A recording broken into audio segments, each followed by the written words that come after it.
Estamos de volta com o TVL Comunidade aqui pela TV Legislativa. Lembrando que você pode assistir esse programa também através da internet. É só acessar o site da Câmara, www.câmarablu.sc.gov.br. Lá você entra no link da TVL e também assiste o TVL Comunidade, toda a nossa programação também ao vivo e a qualquer momento do seu dia. Agora eu quero falar para você que tem jardim, tem planta em casa, o verão está chegando, o calor já está aí. Tem que ter cuidados especiais e a gente vai falar sobre esse assunto agora, cuidados especiais com as plantas, com o jardim, com a engenheira florestal e a empresária Ana Glória Nunes, que é a nossa convidada neste segundo bloco. Tudo bem, Ana? Obrigado pela sua presença. Tudo bem. Obrigada a você. Bom, muda muito o cuidado com as plantas, com o jardim, nessa época do ano, esse período de calor? Muda porque, como os dias ficam mais longos, a planta precisa de mais água, né? Porque ela vai vai evaporar mais água por causa do sol muito quente, né? Então, nessa época, o primeiro e fundamental cuidado é nas regas. As regas vão ser mais abundantes, pode ser feita 2 vezes ao dia, até 3 vezes ao dia. Sempre a dica é notar o solo. Se o solo estiver seco, tem que molhar. Principalmente as que são exteriores, ou seja, fora de casa, nos jardins em geral, das ruas, das floreiras, de janelas, é interessante molhar todos os dias. Então quem tem flor, planta no jardim de casa, no mínimo 2 ou 3 vezes por dia molhar a planta. 2 vezes é indicado, né? Em que horários? Sim. De manhã e no final do dia. Sempre que a planta apresentar um pouco de murcha, é interessante molhar. Claro que às vezes a gente não consegue molhar 2 vezes ao dia, mas ela precisa receber água diariamente. Se estiver chovendo, não, mas o ideal é sempre estar molhando. Se estiver chovendo, então não precisa molhar, não precisa se porque preocupar. o solo já vai estar molhado, né? E as plantas dentro de casa, no mínimo quantas vezes regar? Também elas vão sofrer uma alteração, né? Porque como o período de luz é maior, ela seca mais rápido. Então, o ideal é sempre sentir na terra. Uma dica que a gente dá é botar o dedinho na terra. Pega o vaso, põe o dedo na terra, se tiver seca, molha. Se tiver úmida, não precisa molhar. Mas também, em média, umas 3 vezes na semana. E rega com muita água, pouca água? Não deixa transbordar o vaso, né? O ideal é que você veja escorrer a água do vaso ou nos canteiros você vê a absorção. Nunca deixar a água empoçada, né? Sempre molhar com abundância, mas não deixar a água empoçada. Legal. Ana, nessa época do ano, como é que deve ser a adubação também das plantas? A questão do adubo muda também em relação aos outros períodos do ano, como no inverno, no outono? A adubação sempre vai estimular melhor florescimento, frutificação das plantas, né? O ideal é adubos orgânicos como humus de minhoca, terra adubada, outros compostos orgânicos, pode ser adubada de qualquer dia, qualquer hora, qualquer semana, esses são liberados. Sempre ele vai se misturar na terra para deixar ela mais aerada, dar mais nutriente para a terra, né? Principalmente quando a gente vê que a terra está um pouco seca, um pouco com escassez de nutrientes, ou a gente vê que ela está escassa dentro dos vasos, está faltando, o ideal é fazer essa adubação diretamente. As adubações químicas podem ser feitas 1 vez ao mês, né? Nele pode ser usado um adubo mineral NPK 10-10-10 para folhagens e gramados, e para frutíferas ou floríferas o ideal é o NPK 4-14-8, também 1 vez ao mês. Mas as adubações com terra podem ser feitas em qualquer época. Este material as pessoas encontram nas lojas especializadas, em qualquer loja? Sim, Garden Center, floriculturas, elas encontram qualquer tipo de material de adubo, tanto químico como orgânico. Essa época também é interessante usar um adubo que ele facilita a floração das plantas, ou seja, existem adubos especialmente para isso, né, para trazer um pouco mais de flor para as plantas e principalmente deixá-las mais coloridas, mais cheias de vida. Então, vocês também podem encontrar esse adubo e fazer de 15 em 15 dias para ativar mais a floração das plantas. Né? Agora, Ana, a primavera é a estação das flores, né? Agora chega o verão, não tem mais flores no jardim? Como é que funciona essa questão? Tem, não. Cada planta, né, tem um período de floração em determinada época. A primavera, ela vai começar a sair a brotação, ela vai começar a surgir as novas plantas, plantinhas da estação, e vai até o verão. Até o final do verão, mais ou menos, tem essas plantas de primavera-verão que a gente chama. Depois entram as plantas de inverno e essas param de florescer. Porque as pessoas veem aquele sol, né, escaldante, e pensam, as plantas vão morrer, né, com esse sol quente, e por isso tem que ter cuidado, né?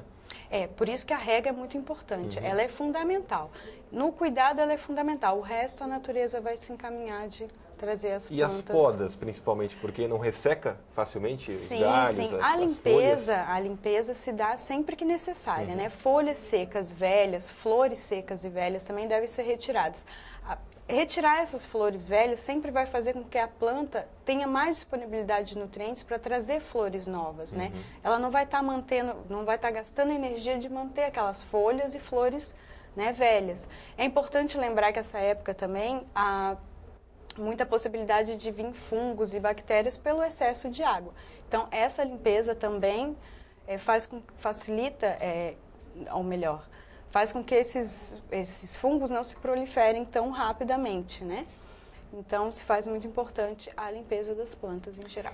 Legal, Ana. Para as pessoas que estão nos acompanhando, gostam de ter um jardim bonito em casa agora, querem ter no verão, principalmente agora com essa temperatura quente, o que deve se plantar? O que as pessoas devem procurar para plantar no jardim especialmente? Existe alguma recomendação por causa do calor? Plantas que resistam mais facilmente ao calor, a essa temperatura escaldante? Plantas mais resistentes ao sol são aquelas que a gente chama de suculentas, que são os cactos, as suculentas, aquela 11 horas, que é muito comum essa época do ano, né?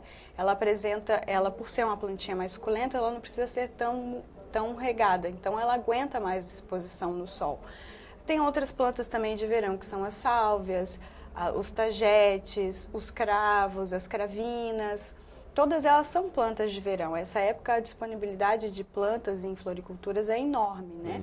O ideal é que sempre você procure uma planta, se você não tem tanto tempo de cuidar, procure uma planta que seja mais resistente. Se você tiver mais tempo, né, melhor ainda, que ela vai se manter sempre bonita. E o que não deve se plantar? O que definitivamente a pessoa não deve procurar plantar agora no verão? Existe isso? As plantas de inverno, né, que são o amor perfeito, elas não vão aguentar o sol do verão, né? Então, o ideal é não plantar nem amor perfeito, nem a boca de leão, que também são flores mais do inverno, né? A begônia, o beijinho, plantas que queimam com mais facilidade com exposição direta no sol, né? Essas plantas, o ideal é plantar em canteiros de meia sombra, que peguem sol somente uma parte do dia, né? Não o dia todo. E essa questão de sombra, como é que as pessoas devem trabalhar também no jardim de casa? É importante também ver onde o sol bate de manhã, à tarde? É importante. Canteiros de meia sombra, sempre o ideal é usar plantas de meia sombra, né? E os canteiros de sol pleno, o ideal é usar plantas de sol pleno. Claro, a gente sempre tem que olhar a disposição do sol no jardim. E agora no verão não, porque a claridade é um pouco maior, então qualquer planta de verão vai sobreviver bem num canteiro que pegue pelo menos 6 horas de sol por dia, né? Ana, essas tuas dicas de o que plantar e o que não plantar no verão servem tanto para o jardim quanto para dentro de casa? Não, essas plantas que eu citei são todas de exterior, né? Todas de jardim, né? Plantas de interior a gente tem muitas opções, né, que começam a florescer essa época, mas geralmente elas são plantas que exigem quase nada de sol, como as orquídeas, as amiocucas, os antúrios, para elas permanecerem bonitas dentro de casa, né? Então tá, e as plantas assim, Ana, mais bonitas que na tua opinião, né, são mais difíceis de cuidar no verão, quais são? As hortênsias, as rosas, que são plantas um pouco mais difíceis de cuidar, as primaveras também, né, que são plantas que elas exigem um pouco mais de manutenção, uma adubação, para ela se manter bem florida. Ela é uma planta um pouco mais difícil, né? Não é assim tão comum. Mas o ideal é que antes do verão, na época de primavera, seja feita a poda delas, né? Das azaleias, também agora que vão parar de florescer, para elas se manterem mais bonitas para o próximo ano. Então, o ideal é sempre que depois que a planta florescer, seja feita uma poda, uma adubação, para que no próximo ano ela venha mais bonita. Legal, para o ambiente doméstico, Ana, você que é especialista na área de engenharia florestal, qual que é o benefício para a pessoa, para o morador, para a família em relação a ter esse ambiente de plantas, de vegetação? Que benefício faz para a pessoa isso também, para o bem-estar da família, enfim? As plantas em geral, elas vão te dar uma visualização de beleza, né?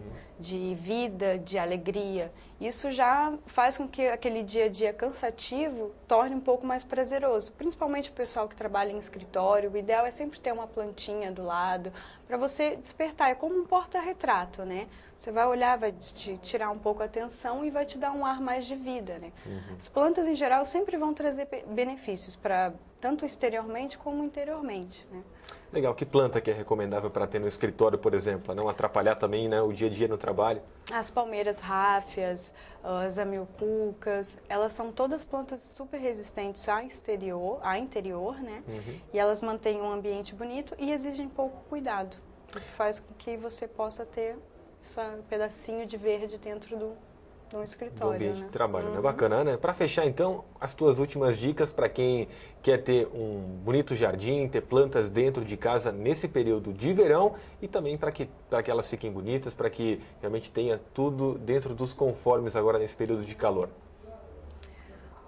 O ideal, como eu falei, sempre olhar bem as regas, né? Nunca vá viajar e deixe sua plantinha lá, né? Sempre tem alguém para molhar. Limpeza em geral, tá? E adubação sempre que possível, necessária, principalmente com a terra. É muito importante notar também se o solo está compacto, né? O ideal é sempre revolver um pouco até para a terra absorver melhor essa água e a planta se manter sempre sadia, né? E bastante carinho também que elas precisam. Então tá bom, é importante não só cuidar da nossa pele, da nossa saúde no verão, mas também lembrar, né, que as plantas nos fazem muito bem, né, Ana? Sim. Obrigado pela sua participação. Imagina. Obrigada tá a bom? você. Ana Glória Nunes, que é engenheira florestal, também é empresária, dona de floricultura, né? Dona Não, eu sou gerente. Gerente de floricultura, também veio falar um pouquinho, né, sobre o seu conhecimento, né, nessa área tão importante que é a área das plantas. Também deu dicas importantes para você que acompanha aqui a TVL. O TVL Comunidade fica por aqui. Muito obrigado pela sua companhia e até a nossa próxima edição. Tchau!